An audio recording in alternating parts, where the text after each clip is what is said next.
If you struggle with shyness or social anxiety, check out our free No BS training course with actual useful advice you can do from home. None of that just get out there nonsense. The link is in the description below. For now, let's get to today's question. The question, how did you get over your social anxiety? Answer by Joanna DiTullio. Asking this question is the first step to getting past this hurdle in your life, so I'd like to congratulate you. It's not easy to question yourself and reach out for help while struggling. One of the first things to do is to try and begin to understand why the anxiety is there in the first place. Once we are able to identify a root cause, we can begin to take the steps needed to solve the issue at hand. It's important to note that all of our behaviors, whether good or bad, are in play for a reason. Something happened somewhere along the way that made us develop these habits or behaviors. They served some kind of purpose. So as odd as it may sound, taking a minute to be grateful that your anxiety served you for as long as it did is a great way to end your relationship to it. Now you're ready to move on. Working with a therapist is the best way to help you move past your social anxiety.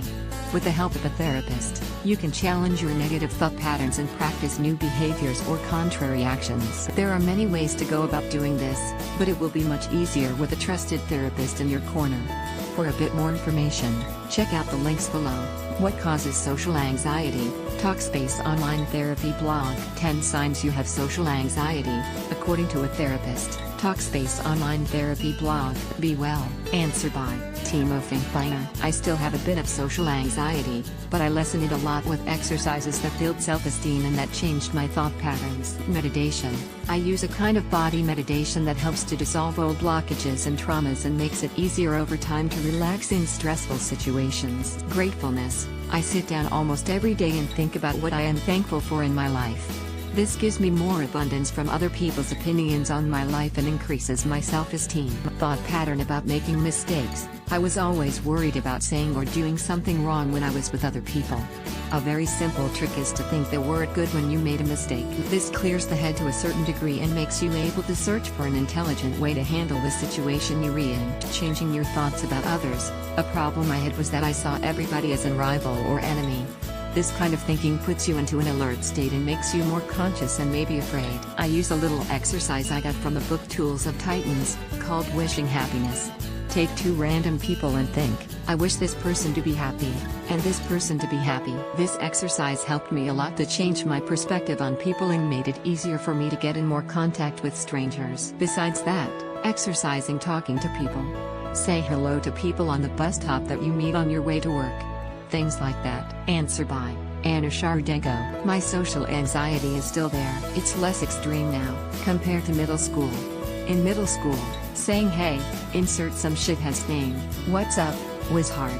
Becoming a ballerina or an astronaut was far more likely to happen. Overcoming social anxiety is a process. It can't happen overnight. It requires constant practice. I began to forcefully place myself into very uncomfortable social situations. Whether it was an artificial talk in the elevator or complimenting a stranger or asking a barista for a high five, it didn't matter. What mattered is practice. Constant motherfucking super awkward practice. The first couple of times were horrible. My face looked like a red sweaty tomato. I was afraid of being judged or humiliated. My tongue was not cooperating with my brain. After 30 or 40 times, you start to warm up to society. It becomes easier and less forceful. Also, there is a psychological trick that you can use to get the first few words out. Imagine that someone is pointing a gun at your head. You have 3 seconds to say that word. Give yourself an ultimatum. Do not overthink. People do not give a fuck about you or me, or my porn-obsessed neighbor. They only give a fuck about themselves.